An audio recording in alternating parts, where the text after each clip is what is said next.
Bonjour tout le monde, bienvenue dans cette nouvelle vidéo de notre formation.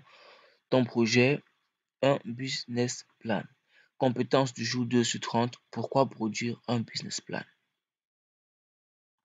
Alors, dans la vidéo précédente, nous avons vu ensemble globalement à quoi renvoyait un business plan ou plan d'affaires.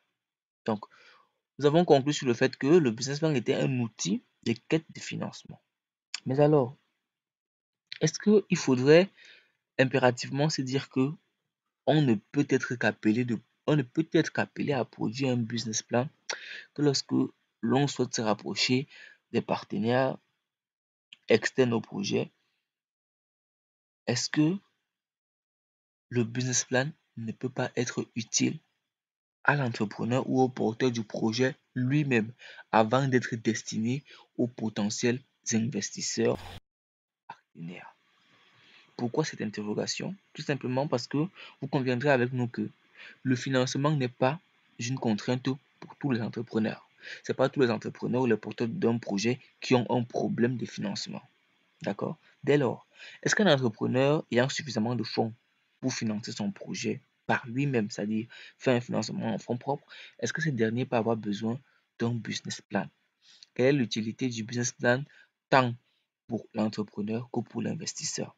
Eh bien, simplement, pour l'entrepreneur, le business plan peut avoir globalement 5 fonctions. Premièrement, il va permettre à l'entrepreneur, donc à vous potentiellement, si vous êtes un porteur de projet, de structurer votre projet, d'étudier la rentabilité de votre projet, de présenter votre projet, de solliciter du financement éventuellement et enfin justifier le montant du financement sollicité.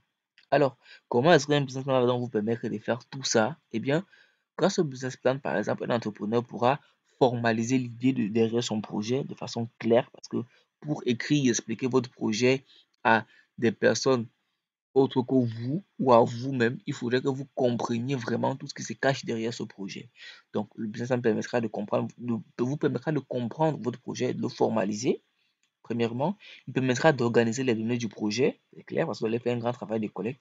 Il permettra, si vous êtes plusieurs derrière le projet, de vous assurer de l'unicité de la vision du projet entre vous, les associés de base. Chacun pourra dire comment il voit le projet et vous pourrez maintenant créer une vision commune qui figurera dans le business plan. Ensuite, vous pourrez ensuite à ce moment-là relever des incohérences et des informations manquantes pour la compréhension du projet parce que vous aurez fait un grand travail de collecte pour comprendre et présenter votre projet. D'accord? Maintenant, pour les investisseurs, un business plan peut avoir deux rôles. Premièrement, il va permettre à l'investisseur de prendre connaissance du projet, cela va de soi. Et enfin, le business plan va éclairer la décision d'investissement ou de financement qu'un investisseur pourrait être appelé à prendre vis-à-vis d'un projet. Comment est-ce que le business plan va permettre à un investisseur de faire cela? Premièrement, grâce à un business plan, les investisseurs pourront réaliser une étude approfondie du projet. Ils pourront faire des tests de viabilité du projet sur différentes hypothèses. Vous allez faire toutes vos analyses, vous allez envoyer et ces derniers vont adopter plusieurs approches de lecture. Une approche pessimiste vous dit peut-être que bon, si vous avez dit que vous avez fait tel montant de chiffre d'affaires, qu'est-ce qui se passe si vous réalisez moins de 20% du montant que vous avez prévu? Donc, ils vont tester votre business plan à différents états de l'environnement. Et ensuite, ils pourront apprécier le couple rentabilité et risque lié à votre projet et savoir si finalement cette dernière finance votre projet ou pas.